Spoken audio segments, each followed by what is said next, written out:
Bonsoir à tous. Le gouvernement ivoirien annonce des actions pour combler le déficit et l'amélioration de la formation technique et professionnelle dans le pays. L'annonce a été faite aujourd'hui au terme du Conseil des ministres tenu ce matin au palais présidentiel. Il est prévu la construction de 11 nouveaux établissements d'un coût total de 53 milliards de francs CFA. D'autres sujets ont aussi été évoqués lors de ce conseil, notamment la suite de l'enquête relative aux affrontements de Bouna, ainsi qu'un projet de loi portant création, organisation et fonctionnement des juridictions de commerce. Je vous propose d'écouter Afoussiata Bambalamine, la porte-parole adjointe du gouvernement. Le Conseil des ministres a adopté donc un projet de loi organique portant création, organisation et fonctionnement des juridictions de commerce. Et ceci en vue d'une prise en charge cohérente, diligente et efficace des litiges de la vie économique, tant en première instance qu'en appel. Il est apparu en effet nécessaire que le présent projet de loi abroge la loi organique que nous avions adoptée le 14 juillet 2014, qui est la loi organique numéro 2014-424, qui elle-même déterminait également l'organisation et les règles de fonctionnement des juridictions de commerce. Le présent projet de loi qui a été adopté innove en plusieurs points. Premièrement, il institue des cours d'appel de commerce à part entière qui sont détachés donc des cours d'appel de droit commun. Ensuite, il ramène l'intérêt pécuniaire du litige qui permet de déterminer le taux de ressort à 25 millions de francs CFA au lieu d'1 milliard qui avait été prévu par l'ancienne loi.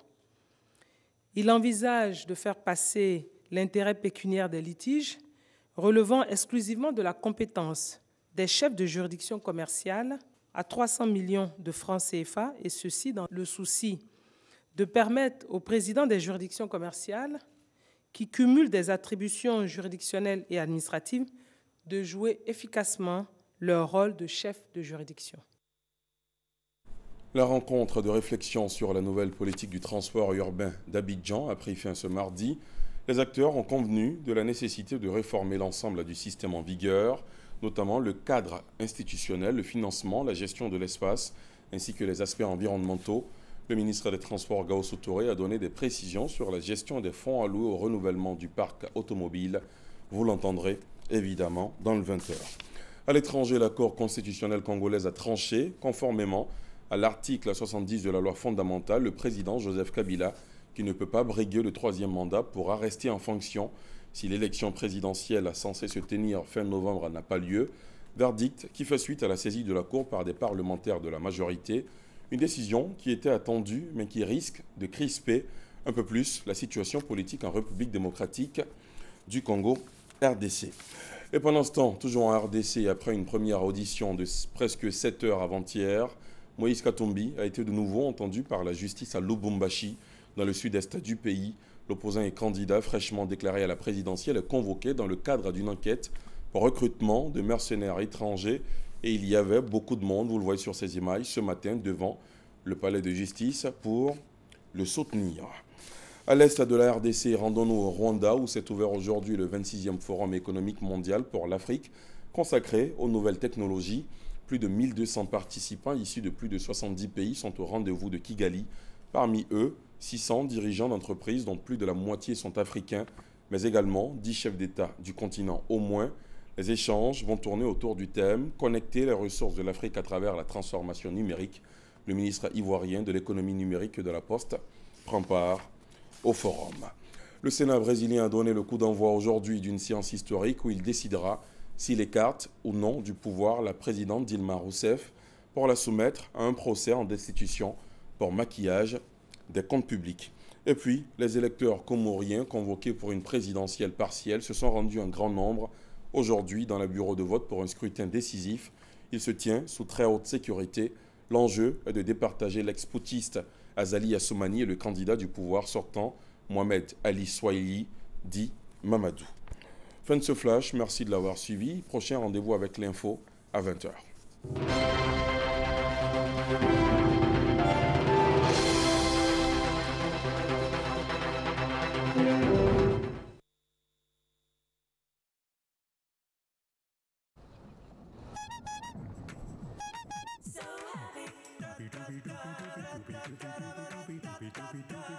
So happy. I feel happy.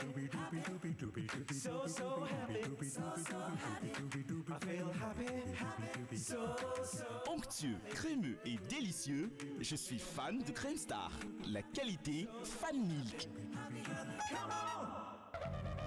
Écoutez mon histoire, vous autres. Je vous jure que je n'ai rien inventé.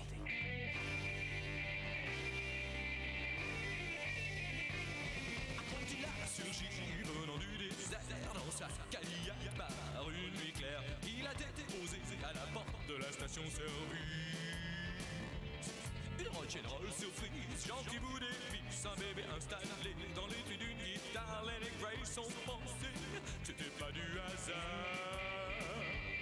Quand la Cadillac disparut dans la nuit, j'ai compris que c'était un message du King.